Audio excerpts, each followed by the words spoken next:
कक्षा 10 काव्यखंड सवये रसखान।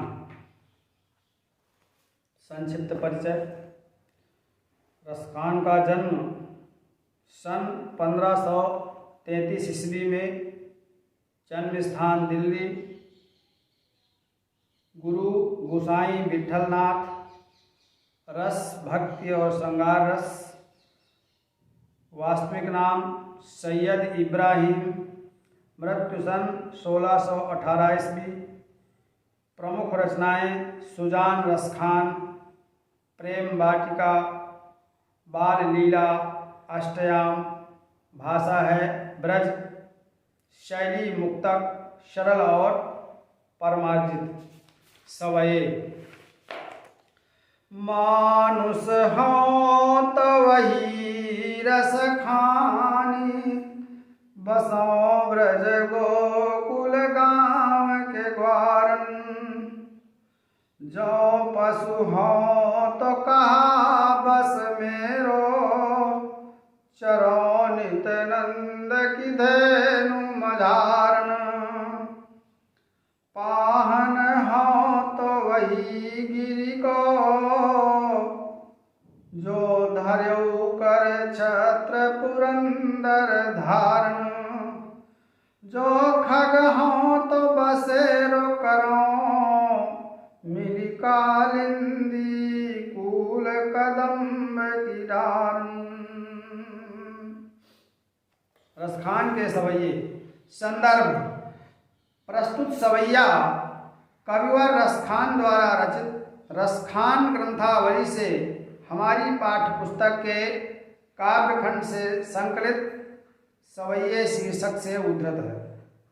व्याख्या। रसखान जी कहते हैं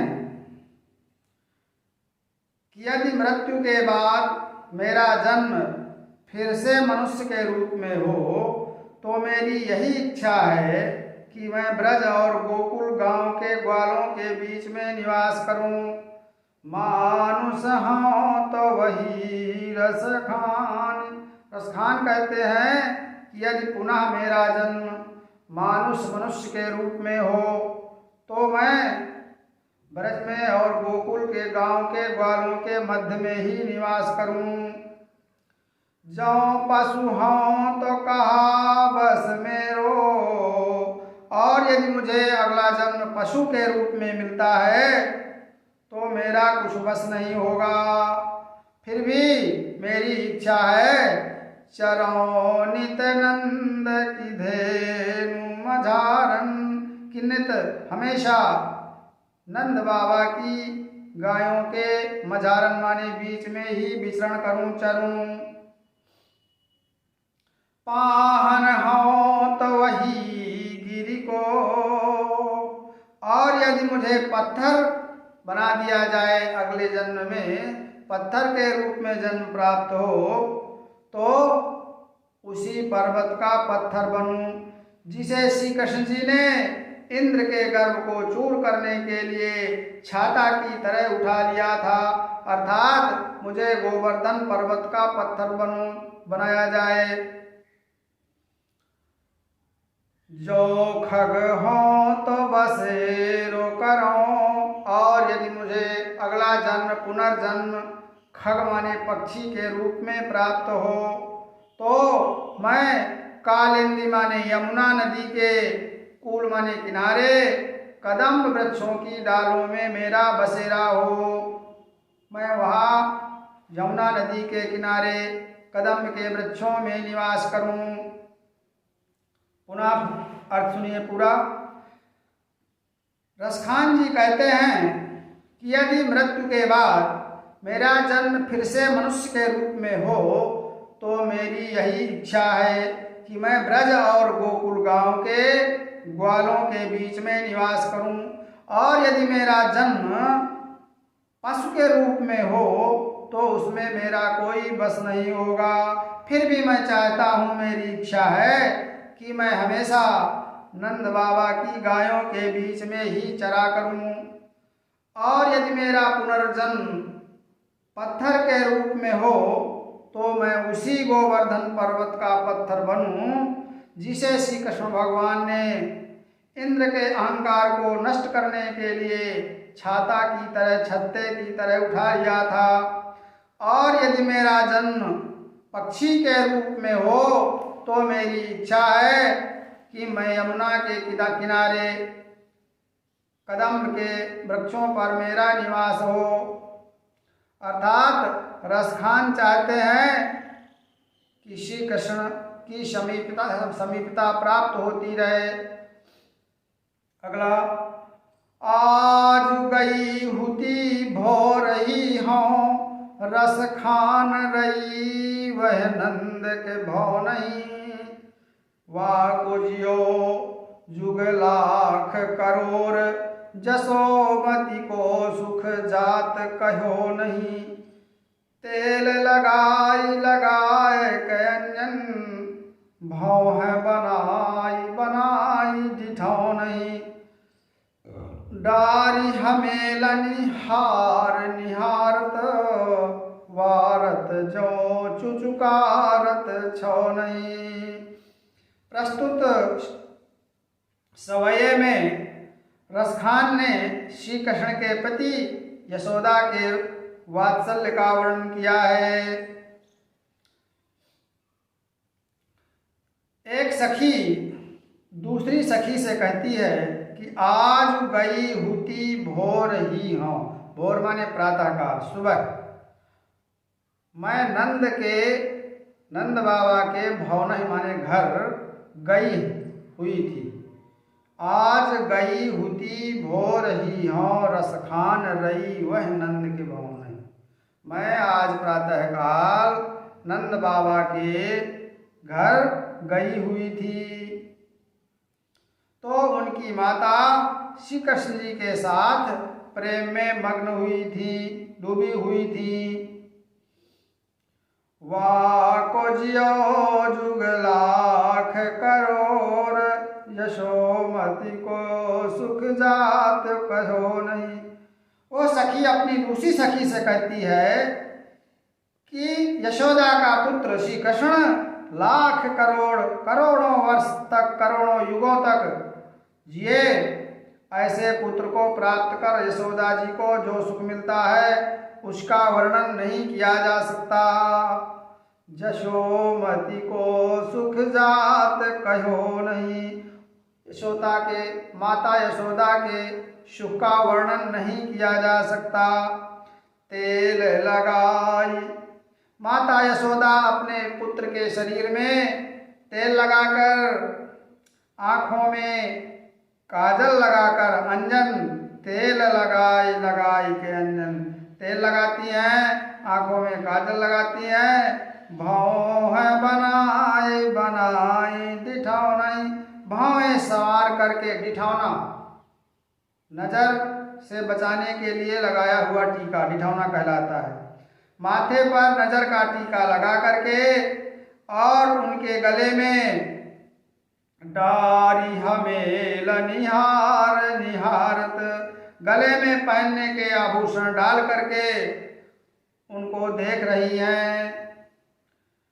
वारत जो चुचुकारत छौ नहीं, और अपने पुत्र को देख देख करके पुचकार रही है। फिर से पूरा अर्थ। एक गोपी दूसरी सखी से कहती है कि श्री कृष्ण के प्रेम में मग्न हुई मैं आज सवेरे सवेरे नंद बाबा के घर में गई थी। उनके पुत्र श्री कृष्ण लाख करोड़ों युगों तक जिए। ऐसे पुत्र को प्राप्त कर यशोदा जी के सुख का वर्णन नहीं किया जा सकता। वे अपने पुत्र के शरीर में तेल लगाकर, आँखों में काजल लगाकर, भौहें संवार कर, माथे पर नजर का टीका लगाकर और उनके गले में पहनने के आभूषण डालकर उन्हें देख रही थी, उन पर बलिहारी जा रही थी और अपने पुत्र को पुचकार रही थी। धूलि भरे अति शोभित श्याम जू, तैसी बनी सिर सुंदर सुंदर चोटी, खेलत खात फिरे अंगना। पग पैजनी बाजती पीरी कछोटी, वा छवि को रस खान बिलोकत। वारत काम कला निज कोटि, काग के भाग बड़े सजनी। हरि हाथ से ले गए माखन रोटी। इस प्रस्तुत सवये में जब माता यशोदा ने तेल लगा करके सजा करके उनको तैयार कर दिया तो वह धूल में लौट जाते हैं। तो उस धूसरित सुंदरता का वर्णन रसखान जी ने किया हुआ है। एक सखी उन धूल धूसरित कृष्ण जी का वर्णन करती हुई कहती है कि श्री कृष्ण जी धूल से भरे हुए अत्यंत सुंदर लग रहे हैं। धूल भरे अति शोभित श्यामजू श्री कृष्ण जी धूल में भरे हुए, धूल से सने हुए अत्यधिक शोभित शोभायमान हो रहे हैं। तैसी बनी सिर सुंदर चोटी, और धूल लगने से उनका शरीर और सांवला काला हो जा रहा है। उसी प्रकार से उनके सिर पर सुंदर चोटी बनी हुई है। खेलत खात फिरे अंगना, खेलते हुए खाते हुए आंगन में घूम रहे हैं। पैजनी बाजती, और पैरों में, पग माने पैर, पैरों में पैजनी की मधुर ध्वनि हो रही है। और पीली कछौटी, पीले वस्त्र का कछौटा लगाए हुए हैं। काग वा छवि को रस खान बिलोकती, वारत काम कला निज कोटि। श्री कृष्ण की इस सुंदरता को देख करके कामदेव भी अपनी करोड़ों कलाओं को न्यौछावर कर देता है। हे सखी, काग के भाग बड़े सजनी, वो काग माने कौआ बहुत भाग्यशाली है। हे सजनी, हे सखी, वो कौआ बहुत भाग्यशाली है जो हरि हाथ भगवान के हाथ से मक्खन और रोटी ले गया।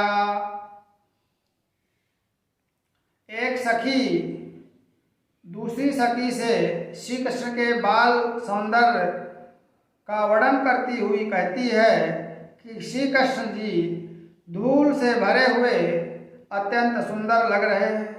उनके सिर पर सुंदर चोटी बनी हुई है।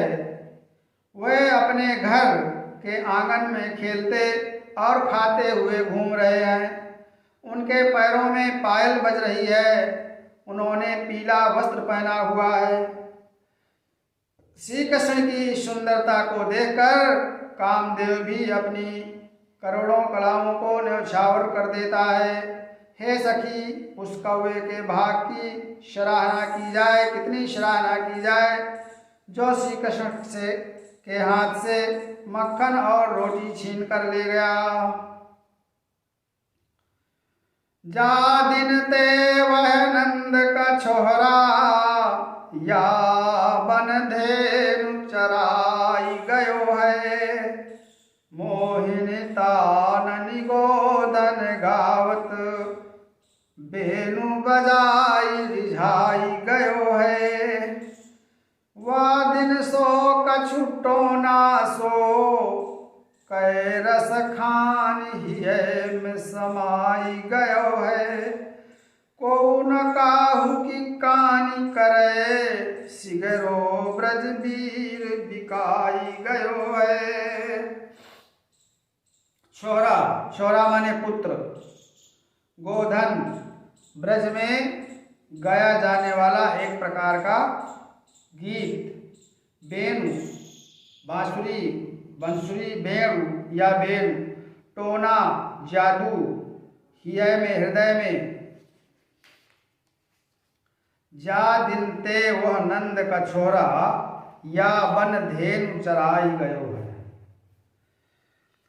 रसखान जी वर्णन करते हुए कहते हैं कि एक गोपी अपनी सखी से कह रही है कि हे सखी, जिस दिन से वो नंद का पुत्र इस वन में अपनी गायों को चराकर, अपनी बंसी को बजाकर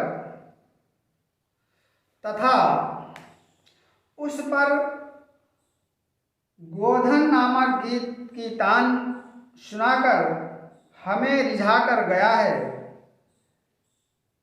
जा दिन ते वह नंद का छोरा, जिस दिन से वो नंद बाबा का पुत्र इस वन में गायों को चराकर गया है और अपनी मोहनी तानों से गोधन नामक गीत को गाते हुए हमको रिझा गया है,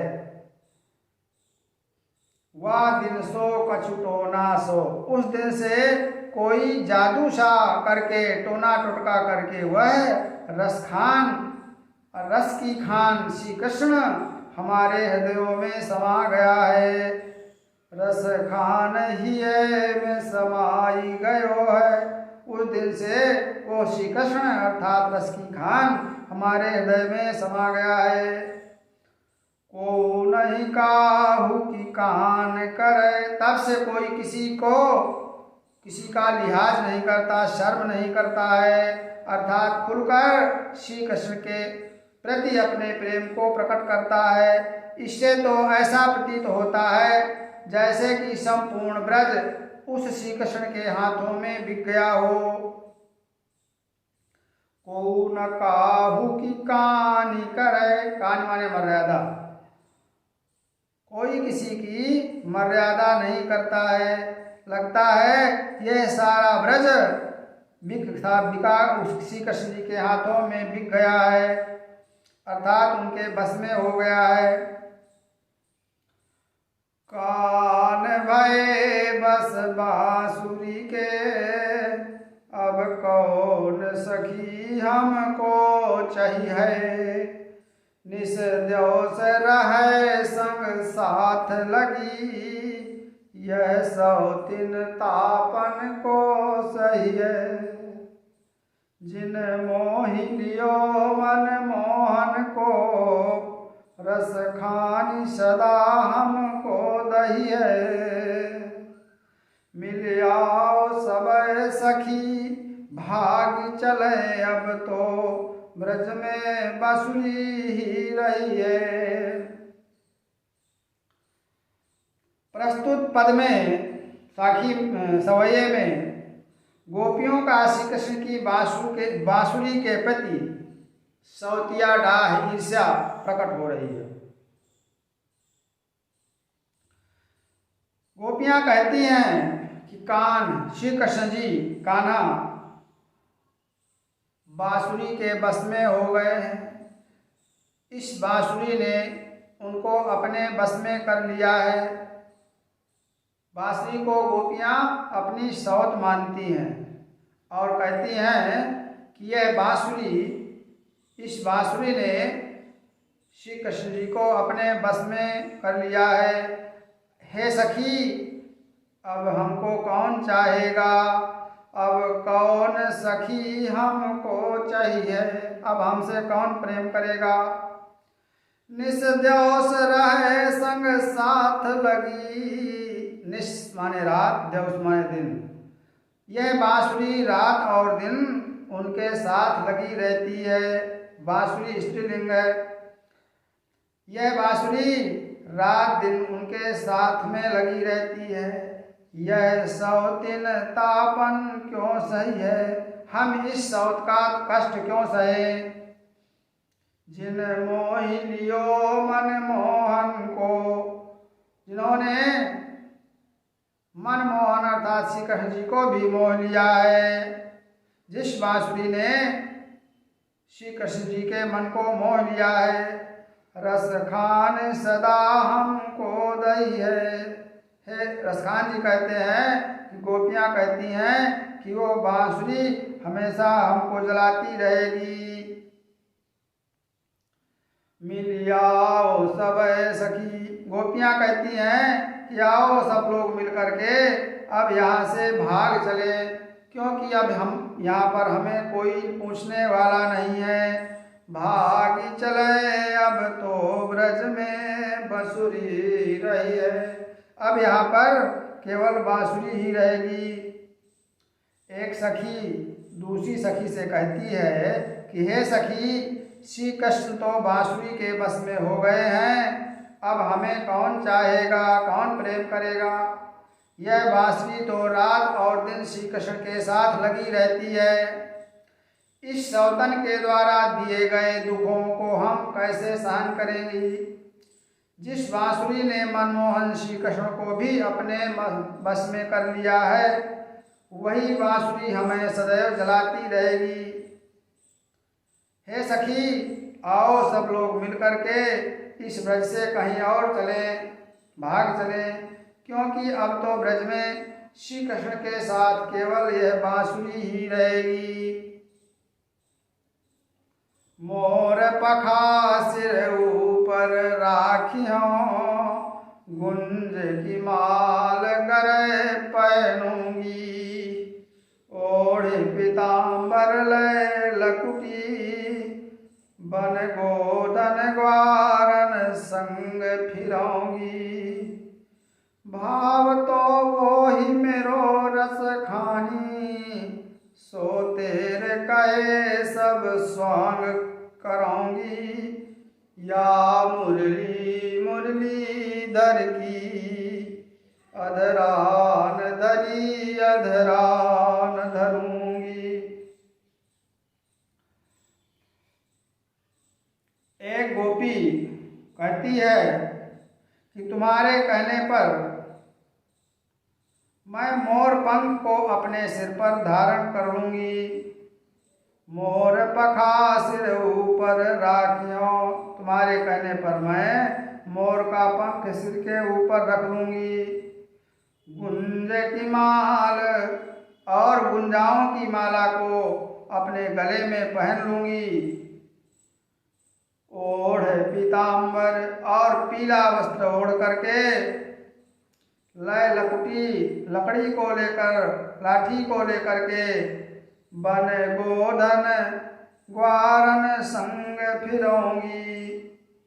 मैं ग्वालों के साथ भी घूमूंगी, जंगल में वन में ग्वालों के साथ भी फिरौंगी, घूमूंगी।